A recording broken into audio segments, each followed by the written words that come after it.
नवनिर्वाचित शिक्षक कांग्रेस के पदाधिकारियों के स्वागत समारोह कार्यक्रम में विधायक डॉक्टर अशोक मारस्कोल शामिल हुए।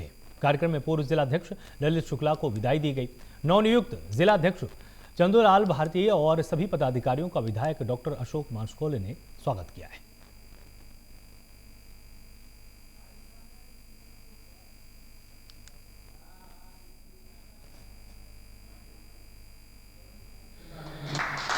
शिक्षक कांग्रेस मंडला की नवनियुक्त कार्यकारिणी का गठन हुआ।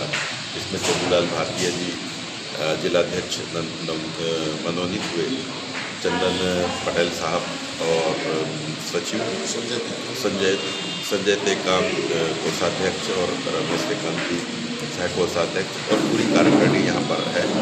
मैं इनको बहुत बहुत बधाई देता हूँ। साथ में मुझे संरक्षक के रूप में आप लोगों ने चुना है। मैं एक बात यही आश्वस्त करता हूँ, जहाँ पर एक शिक्षक की बड़ी भूमिका, बड़ी जिम्मेदारी वाली भूमिका आप लोगों को निभाना चाहिए। साथ में जो शिक्षक साथी हैं उनके हक अधिकार के लिए आप संघर्ष करते रहेंगे। जो भी जिस भी लेवल पे जो आप लोगों की कठिनाइयाँ रहेंगी उस पर मैं आप लोगों का हमेशा सहयोगी बना रहूँगा। साथ में और भी कई जो विसंगतियाँ या कुछ ऐसी कठिनाइयाँ शिक्षक साथियों को आ रही हैं, प्रशासनिक लेवल से कई बातों का सामना करना पड़ रहा है, तो उन सब बातों को समझते हुए मैं आप सभी को आश्वस्त करना चाहूँगा कि कोई भी ऐसी कठिनाई, कोई भी तकलीफ विभागीय या किसी भी स्तर पर कोई अगर बातें आती हैं तो आप बिल्कुल एक संरक्षक के रूप में मुझे आप बता सकते हैं। मैं पूरी कोशिश करूंगा। बस मेरी एक ही अपेक्षा है, एक शिक्षक की सही भूमिका आप निभाते रहें, बाकी सारे जो कठिनाइयों को हम सॉल्व कर लेंगे। जिला कार्यकारिणी का पुनर्गठन हुआ है।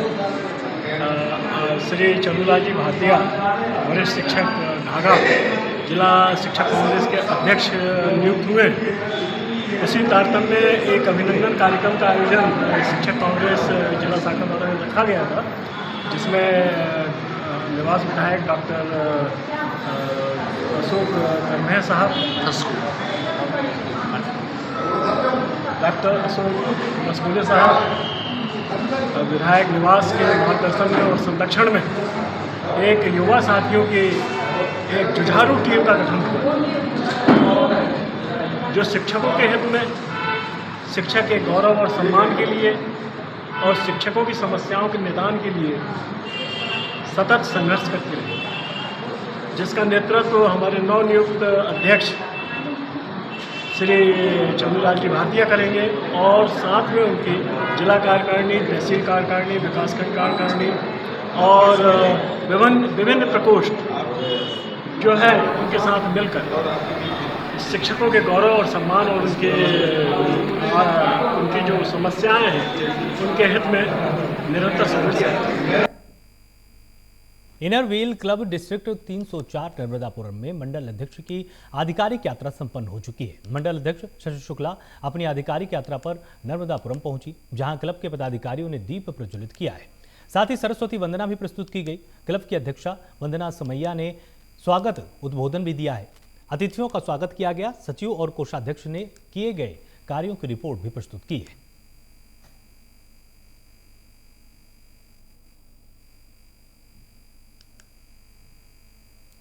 ये हमारी एक इंटरनेशनल संस्था है, अंतर्राष्ट्रीय इनर व्हील।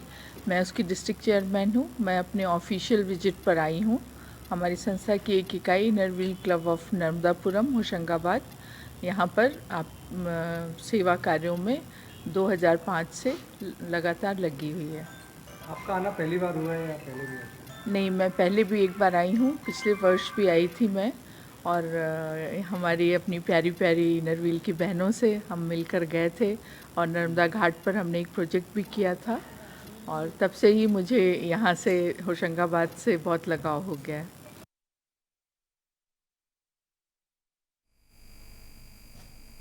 पेशा कानून को लेकर मनवर विधायक डॉक्टर हीरालाल अलावा ने प्राइम न्यूज से बातचीत करते हुए बताया कि उन्होंने आज़ादी के बाद से पहली बार आदिवासियों के लिए लड़ाई लड़ी।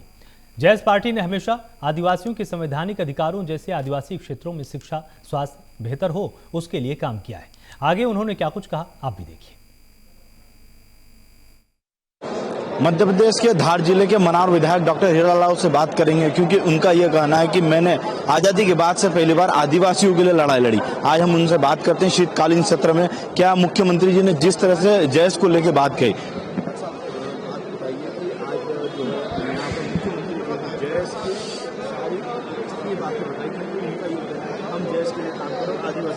देखिए, जेएस ने हमेशा आदिवासियों के संवैधानिक अधिकार, आदिवासी क्षेत्रों में शिक्षा और स्वास्थ्य बेहतर हो उसके लिए काम किया है, और खासकर 5वीं अनुसूची और पेशा कानून 6वीं अनुसूची को लेकर लंबी लड़ाई जेएस ने लड़ी है, जिसको लेकर आज मध्य प्रदेश विधानसभा में जो अविश्वास प्रस्ताव लाया गया था और जिसमें पेशा कानून को लेकर माननीय मुख्यमंत्री जी को हमने सुझाव भेजे थे कि पेशा कानून संसद की मूल भावना जिसमें 6वीं अनुसूची के पैटर्न को अनुसरण करने की बात कही गई थी, उसके आधार पर ही लागू किया जाए, जिसमें स्वायत्त जिला परिषद, स्वायत्त क्षेत्रीय परिषद हो, ताकि आदिवासी स्वायत्त रूप से आदिवासी इलाकों का विकास कैसा हो ये निर्णय कर सके।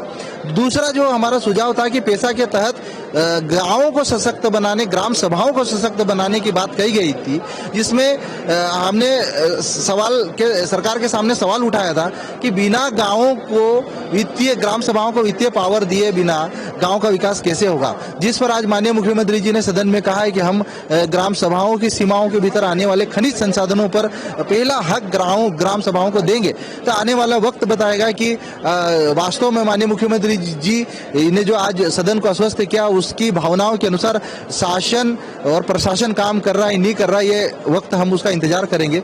आज हमने बात की डॉक्टर हीरा लाल मनावर विधायक से, जिन्होंने बताया कि इस तरह से मुख्यमंत्री शिवराज सिंह चौहान ने सदन में उनकी बात पे सहमति जताई है। कैमरामैन मुकेश के साथ अमरीश शर्मा, भोपाल। खबर मंदसौर जिले के भानपुरा क्षेत्र से है, जहां स्वास्थ्य विभाग से जुड़े संविदा कर्मचारी 9 दिनों से हड़ताल पर बैठे हुए हैं। सीएम शिवराज सिंह चौहान ने 2018 संविदा प्रणाली को बंद करने की बात कही, जिसके बाद शोषित संविदा कर्मचारियों ने रतनपुरा बालाजी मंदिर पर जाकर सीएम के नाम बालाजी को एक ज्ञापन दिया है और सीएम से शोषित संविदा कर्मचारियों को नियमित करने की मांग उठाई है।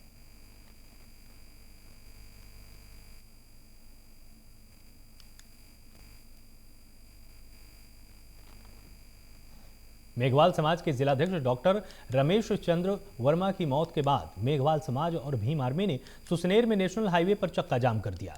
रमेश चंद्र वर्मा पर हमला करने वाले आरोपियों पर कड़ी कार्रवाई और उनके मकानों को ध्वस्त करने की मांग उठाई गई है। आपको बता दें कि 15 दिसंबर के दिन नेशनल हाईवे पर किटखेड़ी जोड़ पर असामाजिक तत्वों ने धारदार हथियारों से वर्मा पर हमला किया था। हमले में घायल होने के बाद उज्जैन के एक निजी अस्पताल में वर्मा का इलाज चल रहा था। उपचार के दौरान रमेश चंद्र वर्मा ने दम तोड़ दिया। उसके बाद मामले ने तूल पकड़ लिया। इसके बाद सैकड़ों की संख्या में लोगों ने सड़क पर बैठकर जमकर नारेबाजी की है।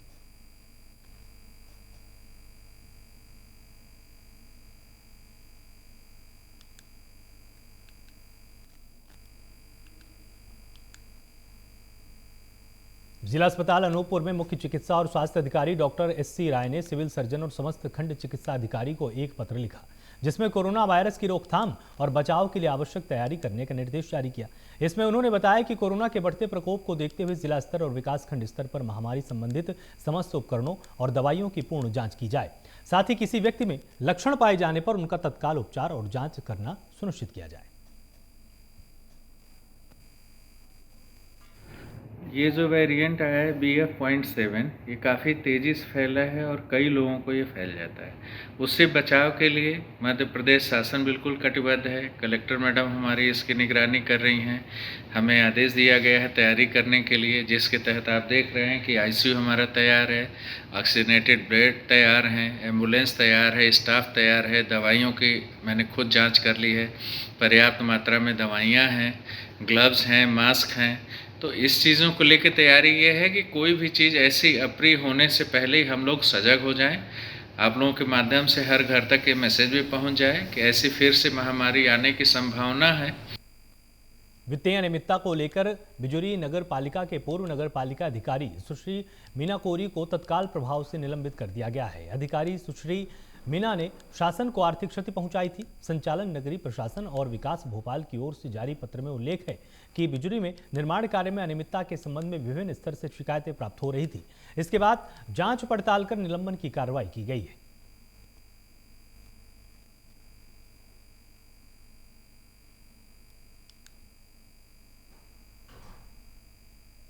फीफा वर्ल्ड कप 2022 में गायिका के क्षेत्र में भारत का प्रतिनिधित्व करने वाली शेफाली चौरसिया अपने ग्राम नैनपुर वापस लौटी है, जिनका सिवनी जिले में और जिला मुख्यालय में जगह जगह भव्य स्वागत किया गया। इस दौरान शेफाली चौरसिया ने खेल ग्राउंड के भरे मंच से वंदे मातरम गीत भी गाया।